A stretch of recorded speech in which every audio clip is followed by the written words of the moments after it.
All right, so that is the Oscar Awards which are currently going on. Those are some of the nominees, and of course, right here on KTN News, we'll keep you posted as soon as the nominations turn into awards, the Oscars. So for now, we'd like to change focus and come back, and it is time for The Way It Is. And I'll start by first of all introducing the panel that we have this morning. To my extreme left, we have Senator Omar Hassan, who's the senator for Mombasa County. He is also the Wiper Party Secretary General. Good morning. Thank you for joining us. We also have Professor Wainaina, who is also staying with us on. He was in earlier, but still with us. Karibu sana, Professor. We also have Karanja Kabage, who is the aspiring senator for Nakuru County. Good morning. Thank you for joining us. Last but not least, we have Ambrose Weda, who is a lawyer. Gentlemen, thank you for joining us. Just a reminder that you are welcome to participate in this conversation. We'll open up the phone lines later on, but also Michelle is on standby. She's going to be looking at the response and also participating as we carry on.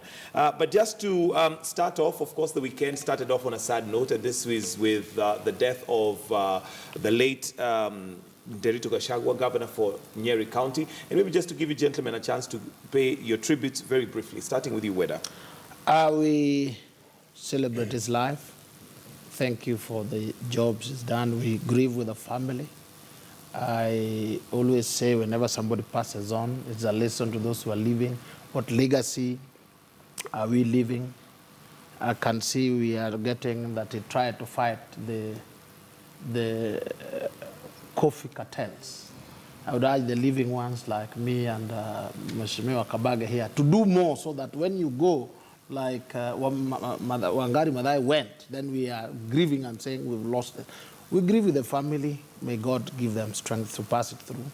But those who are alive, do more, Professor Wainaina, so that when you leave a legacy. Mheshimiwa Kabage.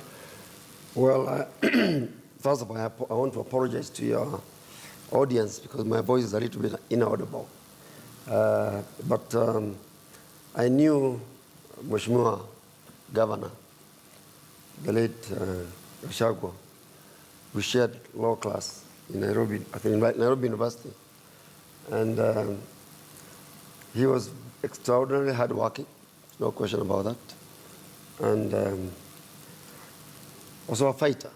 As you know, he exhibited uniqueness in the sense that he was able to fight in Nyeri, first at Madeira, when he was fighting a very powerful guy, Matua Mai, and he won that seat. And then in 2013, he managed to fight on his own, and GNU became a governor. He didn't shy off from a fight. He had a conviction. Whether you liked him or not, I think he stood his ground. And I think that is important in our country. When an individual feels he or she has a conviction, stand by that. Okay. And I think that is important. All right, Professor? Yes, Michael, my condolences to the family and the people of Nyeri. I didn't know the governor at a personal level, but I think something would have to be said about somebody who continues to serve the people under the kind of conditions that Derito Gachagua continued to serve people. I remember about 2 or 3 years ago when he went for treatment the first time, and he came back and he was looking pretty frail and pretty sick, and he continued to serve the people. And I think something is to be said about that kind of courage and that kind of sense of service. All right, Senator? On my behalf, that of Mombasa County, we want to once again express our condolences to the people of Nyeri, and in particular also the family of the late Derito Gachagua. I must admit that he's one of the very early politicians that I ever knew. When I, at that time, was a student activist, I met him very regularly before I think he even became the member of parliament for Nyeri, Madeira for that matter. And I used to rendezvous with him regularly. at a place called Dovetail in Nairobi, and where he was very instrumental even in supporting some of the activities. Contrary to popular belief, a lot of these people who I knew in the yesteryears were people who supported enormously the cause of transformation. The late Mishuki would support it.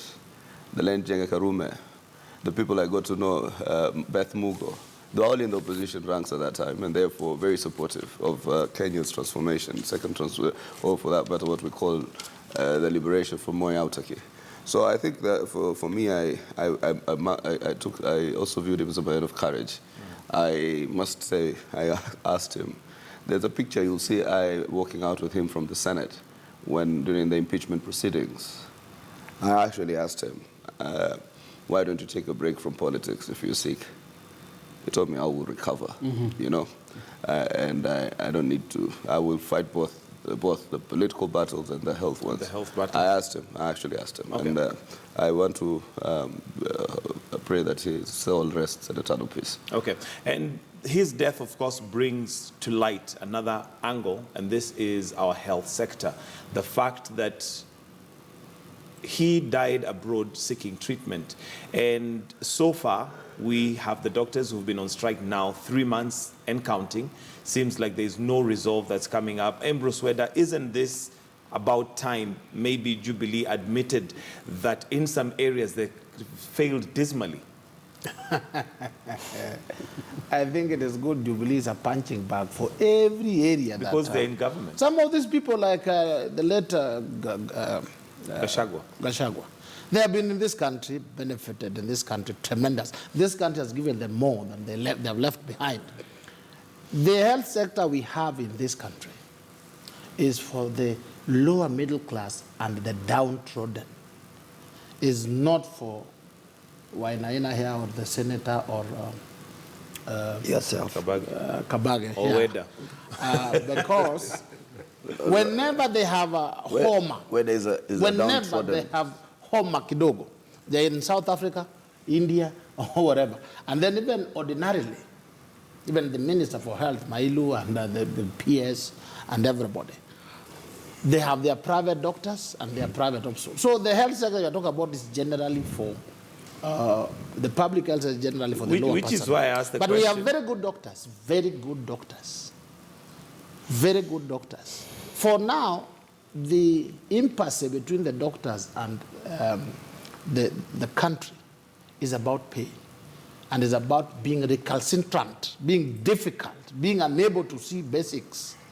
Otherwise, I know the president, the deputy president, everybody would like us to resolve so that the common wananchi can have the issues being done well. But the big people, I see here, these ones are India, South Africa, America, wherever. Just allow me to say this. You saw Governor Isaac Ruto. He had just a small cut on the chain, just a small cut. And he had to be flown to South Africa for a week. And when he came back, he went straight to a rally. That just shows you the joke of the big people and the health sector. So let's not throw it to Jubilee. Let's just say, we have not fixed this thing for the last 50 years because we know we are not part of the problem. All right, Professor, I'd like to hear your weighing in on this in regards to whether it's just us or is it the government of the day? I think the solution to bad governance for many people who are in the middle class and the upper classes was to privatize or to seek private solutions to public problems. And it is not just health. Health is serious because we are talking about people's lives, but it is also about education. When the public sector education became what it became, then the middle class and the people who could afford brought in private solutions to the public problems. When the roads became bad, instead of us agitating that the roads need to be fixed, those who could afford four-wheel drive SUVs went and bought them. Yes. I think, and this is why the doctors' strike is telling, until the educated and the middle class feel the pinch of lack of services from government, they will not feel the need to agitate. One of the big cries that have gone out in the political scene is, where is the middle class? Where are the people who are the greatest beneficiaries? Like what I is saying, we are the greatest beneficiaries of this country. We have taken more from this country than we have given. Why are we so comfortable applying private solutions to public problems? Yes, Karanja Kabage. Yeah, I think let's just look at the health sector. First of all, from a global perspective. If you look at the current debate in the US about the Affordable Care Act in America, where the former president of the US, Obama, worked so hard and was able to have a law passed in order to provide the American people with the services. It was a very big challenge. And right now, it is a key issue that is being debated in America. When you look at health sector in many countries, it's a very big challenge. Our problem here in this country, the way I see it, is first, lack of internal confidence. My brother here, on our doctors or? No. We have a problem in believing in ourselves. Because, as he says, small ailments, you have to fly to South Africa, you have to fly to India, you have to go to the US, we have to go to the UK. We had two cabinet ministers who are health ministers. The former Minister for Health, Professor Anyang' Nyong'o, he had to be treated in the US for cancer. The former minister, Beth Mogo, had to be treated in the US for the challenge of health. Now, have we, first of all, do we have institutions in this country capable of delivering health services? I believe so, but we are lacking confidence. We have very many, very good, wonderful trained doctors in this country. I can assure you that. But somehow, in the psyche of us Kenyans, we believe you get medical treatment better out there. I'm not saying you can't get, you don't get good treatment out there, but we have not yet tried to talk about. Is it really just the psyche in Kenyans, or is it the reality on the ground? The fact that for those who cannot afford, when we talk about having very good facilities, when we talk about having very good doctors, is that reflected in the public hospitals? No, it is not. I agree with you, but you see, I think Kenyans must come to a position where we resolve. We must develop internal capacity. We must be able to say, it is good in Kenya. Let's work towards it. Because at the moment, the amount of money that is being spent out there, as far as external services are concerned, medical external services are concerned, is enormous. But if we were to build capacities internally, I believe we have doctors. But now it is a question of facilities that needs to be there. For example, under our devolution, my biggest concern is, well, in the 47 counties, how many of those counties they are having adequate medical services and facilities? It's a big challenge, and we need to focus on that particular issue. All right. Let me hear from Senator before I come back to you, Weda. I agree with the issue of confidence, but also there must be a lot of investment. You know, you take a shoe and say this is an Italian shoe, and you take a shirt and say this is a Brioni shirt. I mean, it's just fabric. It just looks normal when you put it on. But you have been bombarded by this marketing gimmick that you believe that because it's an Italian shoe, it's better than the one that has been made by a very, probably competent cobbler or, somewhere, shoemaker. So I think what we need to do is to start refocusing in terms of how we market our own brands. And therefore, I think that's the confidence Mr. Senator Karanja Kabage, because you wrote there aspiring MP, is actually aspiring senator. As much as he becomes an MP as a member of parliament, but as a senator, Kenyans understand MP to mean member of the National Assembly. So I think that's said and done. There's need for us to, like I have a doctor, my personal physician. Is a guy, when he touches me, I almost feel like I'm starting to heal. It's such a psychological thing. Yeah, so there are some of us here, the way you think Amuzungu is a solution to your problems. You know, what Michael Joseph is doing in Kenya Airways, these days they're living punctually. Didn't need a Muzungu for that matter, just needed a discipline. You know, these days Kenya Airways, the local flights do fairly good in terms of its timing. And I asked one of those guys, what was hard about it in the first place? So we've built this thing psychologically in ourselves to a point where you just feel you're an underperformer because you're an African, that you're expected of you to be corrupt because you're an African nation. You're expected not to hand over power because you're an African president. You're expected to violate human rights because Africa has a different virtue of democracy. And, you know, so it becomes a whole issue.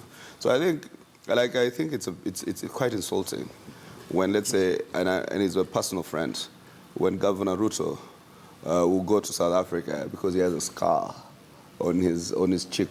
You know, that was upsetting. You know, it's poo-pooing on the very health services that you're the first line of defense in your own county.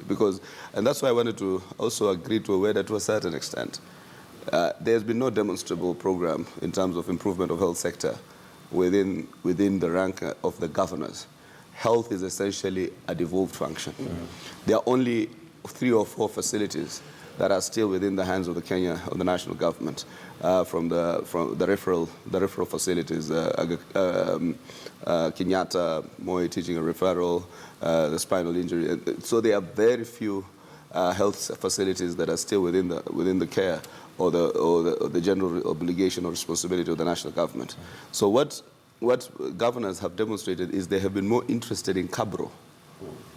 Their prioritization has been totally wrong. They have been interested in a certain theme of public works that they can eat from. You know, when you hear they want roads reclassified so that they're handed over to them, it's because they want to undertake public works so that they can award their cronies contracts. That's public works of that magnitude are the ones that bring you resources. Okay. Yeah. So when you do health sector reforms, when you invest in a service, there isn't much that you can eat from because you're just employing more doctors, ensuring that there's more medicine. So it's very easy. It's not as easy to corrupt that sector. And the medicine you cannot buy them at exaggerated prices because there's, you know, the government stores are have fixed prices. So I think we need to have a greater investment in public health. Sector. And then lastly, I do not know why the national government will keep 61 billion in the health sector at the national level when the bulk of those services have been devolved. They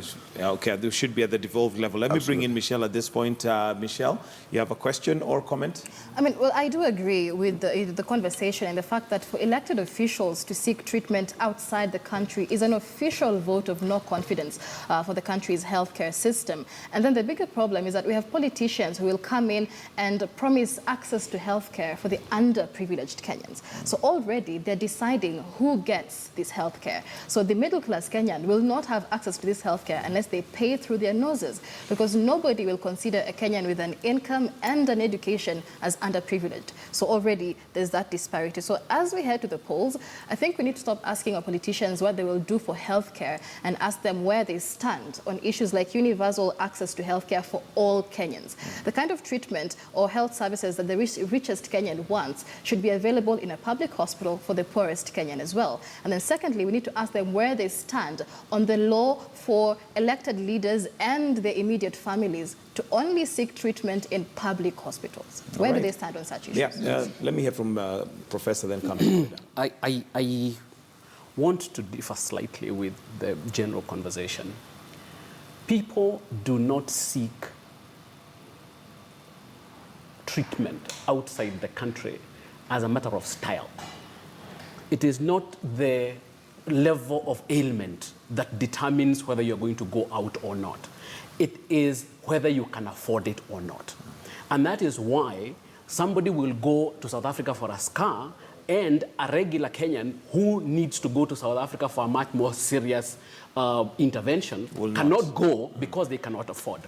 That is number one. Number two, what is healthcare? Because I think we haven't even defined this healthcare. For the politician, and I'm agreeing with Omar, for the politician, healthcare is that which will allow them to steal money from the public. So that when they are talking about healthcare, they are talking about brick and mortar. And you will go to some of these counties and you will find that they have constructed dispensaries which have no nurses, which have no doctors, which have no medicine, which have no nothing. Because for them, the provision of health care is not about the service. It is about what can they get from it.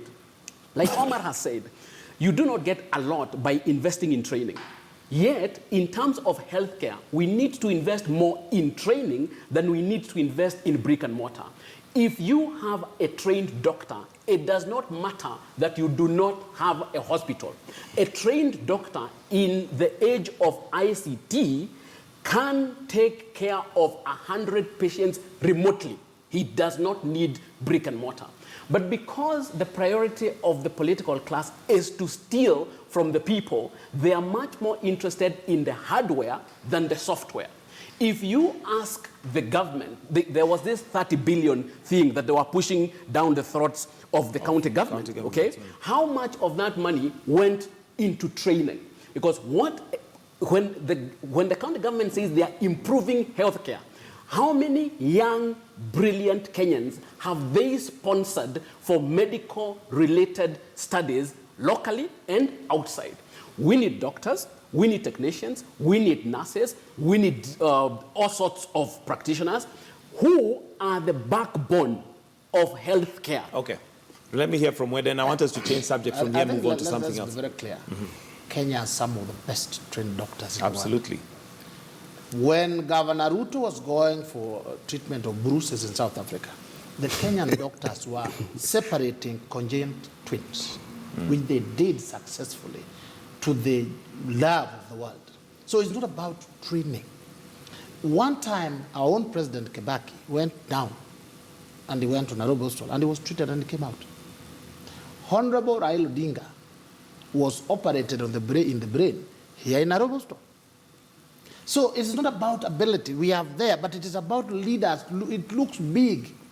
The other day, President Magufuli's wife, when Ruto was going to South Africa for bruise treatment, President Magufuli's wife was admitted in public hospital in Tanzania. So it's about our leaders painting our health sector badly and therefore giving it a lighter weight and therefore giving us the biggest problems we have. They should go there. If President Uhuru has an issue, Nairobi or Kenyatta, Governor 001 incoming, Senator Omar, here. But now when you people, you have some stomachache, India.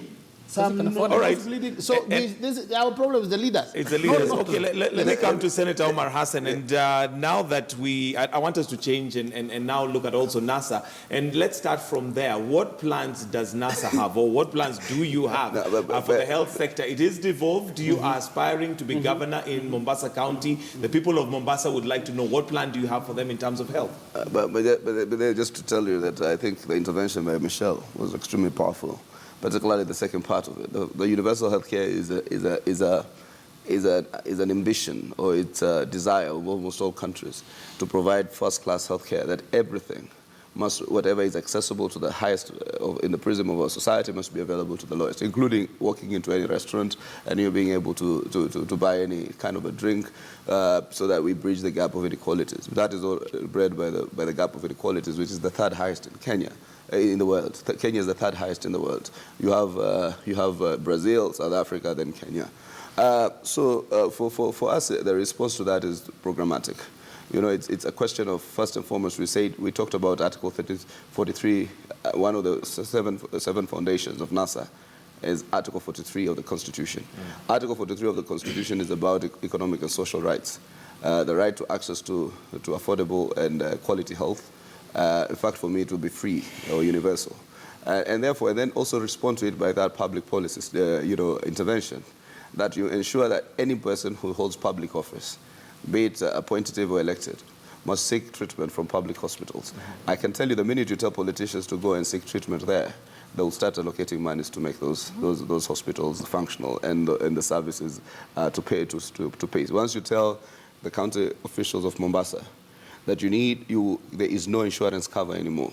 Once you tell senators and members of the National Assembly, once you tell cabinet and everybody, there is no health policy, you go to public hospitals. Trust me, Mailu will end a strike not in 70 days or plus, in 70 minutes. or 70 seconds because he knows that there's no doctor there. He suffers the same risk as the poor Kenyan who they have no regard for. So I think that is the question of also public policy orientation so that we can then be able to invest credibly in these service sectors. But in terms of, for me, I think healthcare will be as much a priority as we do make to education so that you fund it. You devolve this function. You've devolved it fully. And I agreed about that issue. In fact, I like the terminology, brick and mortar. That has always been my argument in Mombasa County. You are putting LED lights in the reception and you are building, so to speak, sub-county hospitals. For 6 of them. I mean, it beats logic. What you need to do is to invest because Mombasa, first and foremost, is the smallest county in the country. 261 square kilometers. You can traverse it in one day. Yeah, I do politics there, so I know you can traverse it in a day or two.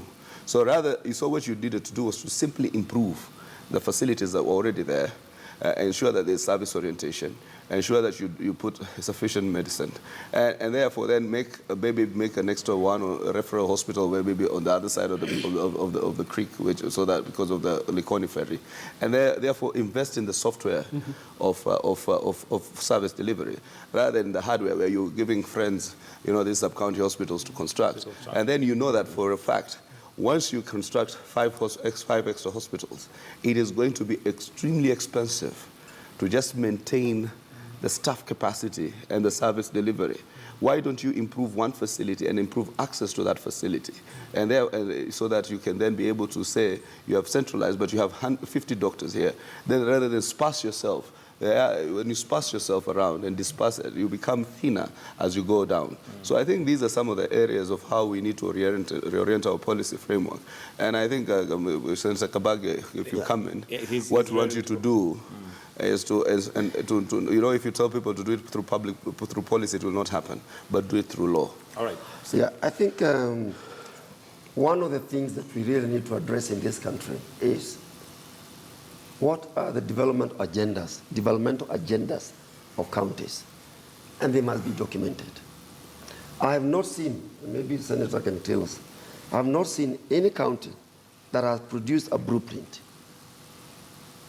about the development, the way the government produces, the national government produces, so that the public in those very counties are able to interrogate these developmental programs or plans. For example, they talk about integrated county development plans, all right? That is very much within themselves. It is never a public document. You can never debate it. So that, as he says, issue of brick and mortar, we don't ask ourselves, where do you want to put this clinic? I can tell you right now, we have proliferation of clinics done by members of the National Assembly, done by the county government, done by whoever it is, but there is nothing inside, and even MCAs. So we do not hold people to account.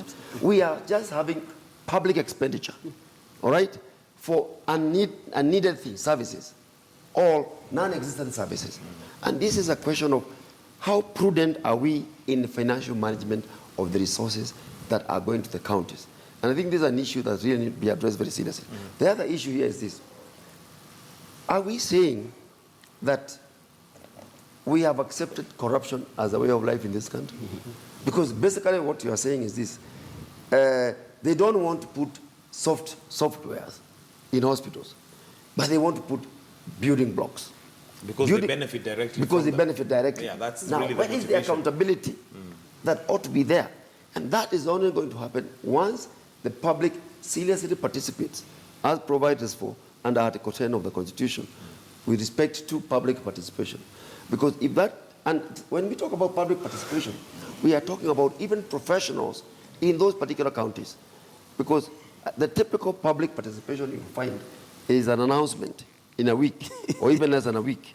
And they select people who are going to go into those public debates. So what is lacking? Is it civic education on how we're supposed to participate? We have a very serious problem as far as Kenyans understanding what is contained in the Constitution and how do we breathe life to that particular Constitution. For example, if you look at Article 22 of the Constitution and even Article 258 of the Constitution, it says very clearly that every citizen has a right to go to court in the event they feel their lives are threatened all likely to be threatened by the actions and activities of individuals and institutions, including governors. But we have not yet taken this very seriously. So from my point of view, I think we really need to ensure that we hold county government to account. Then the other issue that we have a problem with is we have inordinate high budget on human resource. Recurrent expenditure, not on delivery of service, but we have got this case of overemployment. Like for example, if today you are to audit how many general employees have been employed for the last 1 year, you'll be shocked. There are some counties which are employment exchanges. They're not delivery centers. All right. Prof, you wanted to say something there. I wanted to respond to KK when he says that we need strategy paper and policy documents and all those. I'm tired of blueprints and documents in this country. They have brought us nowhere after 54 years. And do you know, by the way, Michael, that it costs a lot of money to produce those documents? Because people will go to hotels and they will stay for 2 weeks and they will get bad DMs. And so producing of these documents has become another conduit for corruption. But Professor, how do we quantify what they have done in office? Yes. Or how do we put them to account? I will tell you how. I will tell you how. You asked Omar about NASA and what NASA has done differently and what plan they have. He has just given you plans. Do not forget that CORD has been in county leadership in a number of counties for the last 4 years. In charge of 24 counties. Yes. So what he should be telling us is that this is how CORD has innovated in terms of provision of health services, and these are the lessons that we will scale up when we get yes. But he is saying that they are suffering the same death and the same death of new innovative ideas in the health sector like the people whom they are competing with.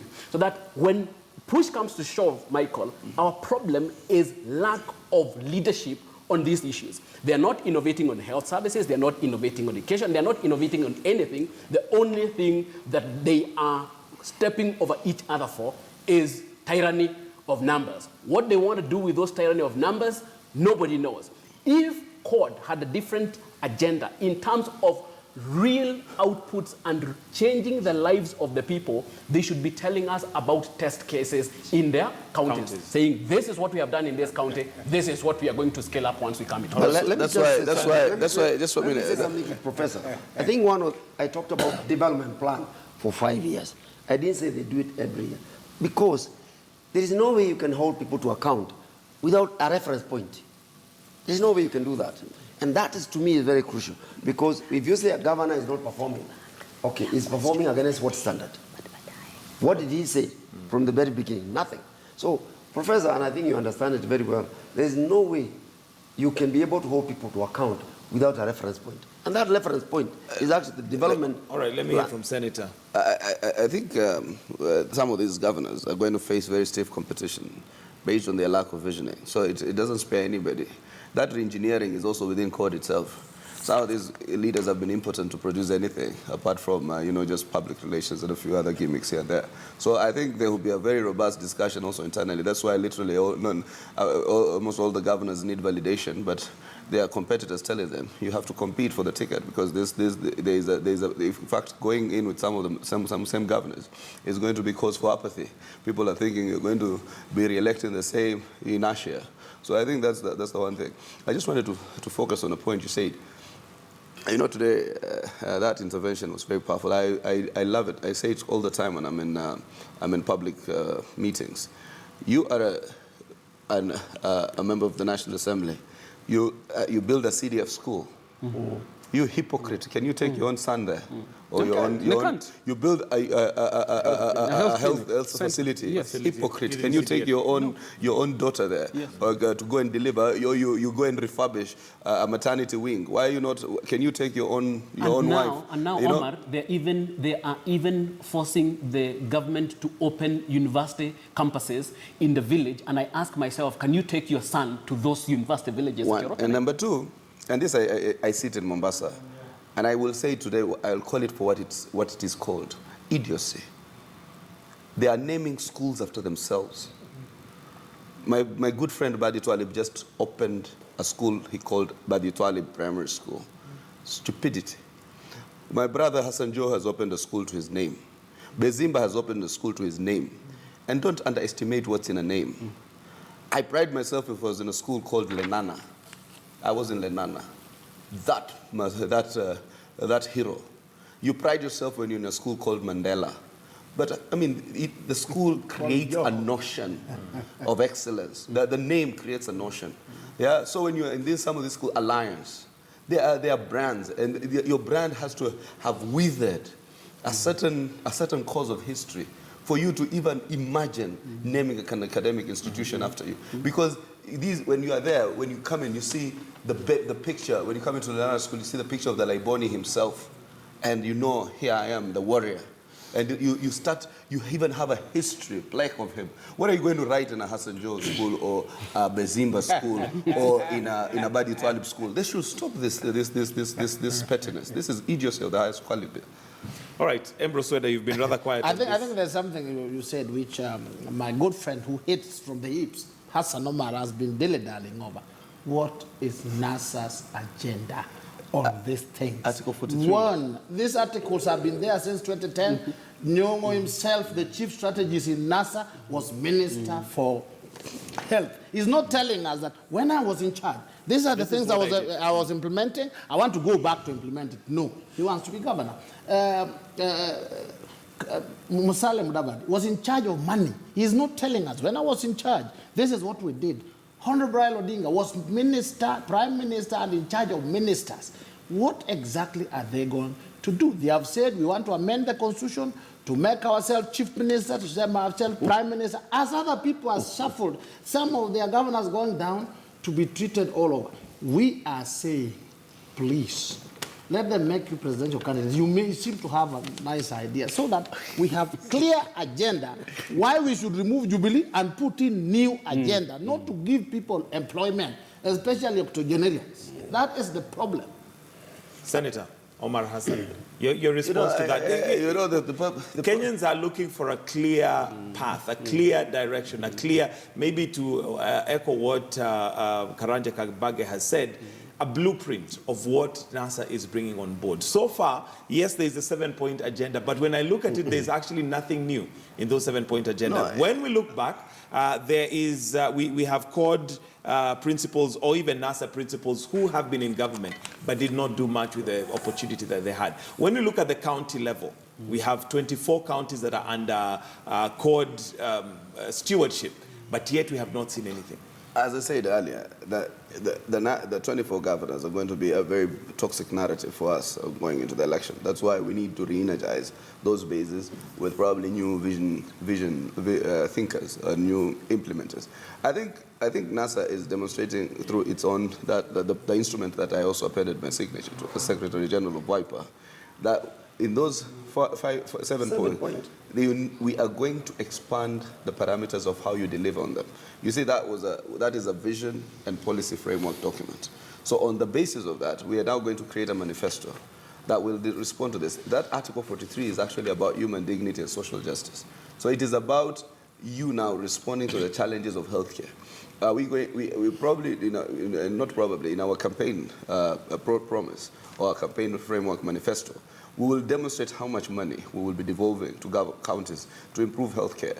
In terms of our policy orientation, which is the work of what the national government is left with at the policy level, it is how to now create that universal free and accessible healthcare to every Kenyan. It's about how, what those policy statements that need to be expounded further in terms of what should be the ethos of the country in terms of management of public health and how we can seek treatment from public health care services. So I think he's asking for that blueprint, and that blueprint usually is part of the campaign document that in due course it will come. And when it comes, maybe it will respond to many of those issues that you articulated. I think I looked at the 7 points that were the highlight of the NASA, and I was very shocked. Why? Because it is a shopping list of expenditure. That's all there is. And there is no one point that was put there as to how are we going to generate the income that we are going to use in order to deal with the issues of this shopping list. And one of the dangers that we have in this country is that we are very quick at promising the public what they are going to get. What they are going to get. But we don't tell the public, wait a minute, somebody has to fund these expenditures. There is no heaven that is going to be opened by NASA where money is going to come, and now Kenyans can now start spending money. You get what I mean? No. And that is a very dangerous situation that we are in this country. And in fact, one of the weaknesses of our constitution is that we are very promissory in what Kenyans are going to get from the government, from this and that. We never tell the people, how are we going to get there? That's a very key problem that we are going to deal with here in this country. Secondly, is if you look at our budget as a country, one of the things that I will always praise Kibaki for, he made sure that our grants in aid was reduced to almost very minimum. Very minimum. In fact, the country was able to fund 97% of its recurrent expenditure from the generation of resources. Now, when you look at what is being promised by CORD, this country is going to go into, by NASA, is going to go into a very serious problem because we are going to be captured by the international imperialist institutions and countries. And we are going to be dependent from grants and aid, and because we are going to be spending money which we don't have. And this country is going to be in a big problem. Secondly, when you look at the proposal they are making regarding having a prime minister, as my brother is saying here, having chief minister, let me tell you, first, they will not be able to do it. They are lying to themselves. This constitution as it is right now, to be able to deal with Article 255, 256, and 257, to amend it. And I think Okoa Kenya, through court, they knew how difficult it was to change. It's not going to happen. So there will be only 25 positions. The minister, the president, the deputy president, the attorney general, and 22 cabinet ministers. He knows there's no way, and I know he's very realistic, that's why he's running to become a governor, that to amend this constitution of this country, in order to create those superfluous jobs and positions they are talking about, it is going to be a nightmare. Okay. So, Professor, let me hear. Whether the constitution can be amended to accommodate prime minister or whatever is NASA's problem. Whether they can do it or not, whether they figure it out, they promise, they figure out what to do. I think for me the most important thing is there is nothing in that proposal for the people. So that's my biggest concern. Whether they will be able to do it or not, for me, is not it's their problem. I also want to debunk something else in the discussion about healthcare and the problem in healthcare in this country. I do not think that the problem of healthcare in this country is a money problem. I do not think that our problem is that we do not have money to fix the problem. Our problem is the money that is available to fix the problem has been stolen by the political class. And that is the political class on both sides. Last week, they gave names of 8 governors who are supposed to be investigated for graft. They were from both sides of the political divide. I did not hear either side coming out to say that we want accountability, because none of them want accountability. So for so long as we have a predatory political class whose only interest is to steal from the people, we will not solve the problem of health in this country. Michael, you will remember that the Global Fund withdrew funds from the country for the treatment of HIV and for the treatment of malaria. Why? Because HIV and malaria had been wiped out of the country? No, because the political class stole the money.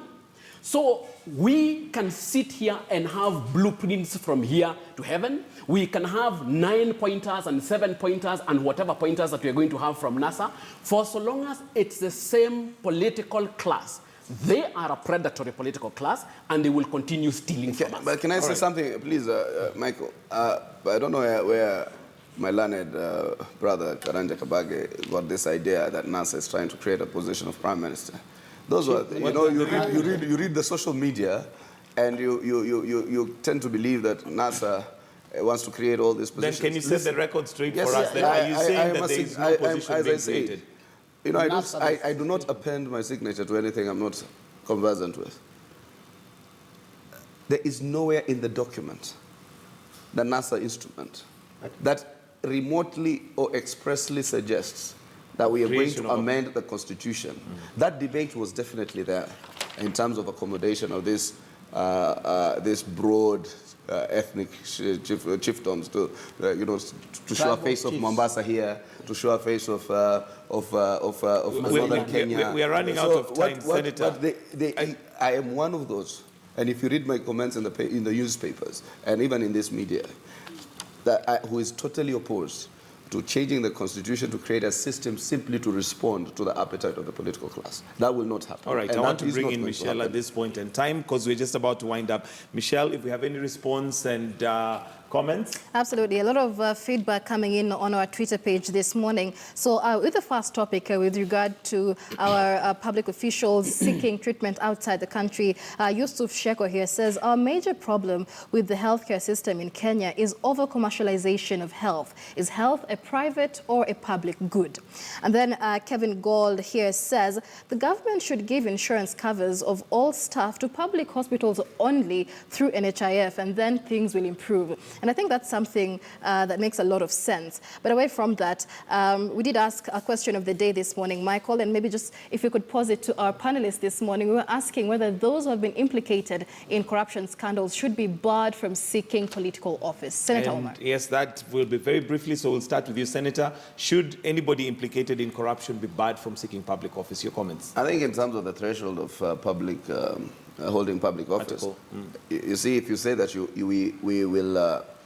you stand suspended in the event that you are implicated in graft. So also, ideally, it means that as you go in, you're almost suspended. So you shouldn't also be seeking public office. I think, because most public officials who seek public office, you'll see it's about preservation, it's about fighting for personal survival. So for me, I think we must set our thresholds so high. You know, in the UK and other countries in the West, just the mere mention of a person is enough for the person to recede and take a back seat from public office. Okay. So for me, I totally believe that should be our standard even here. All right, KK, your comments on that. Should it be a requirement if you're implicated in corruption, then you should not seek public office? I think we had a very good architecture in that respect, and that was the Article Chapter 6 of the Constitution on leadership and integrity. Unfortunately, when we passed the law to implement that particular thing, it was so weak, it did not actually allow for what we are talking about. Okay. But I believe that should happen. That should be. I think the Constitution says otherwise. My personal opinion is if you are genuinely implicated, you should not seek public office until you are cleared. It is just decency, good manners. Thank you very much, gentlemen. We'll have to wind it up right there because of time.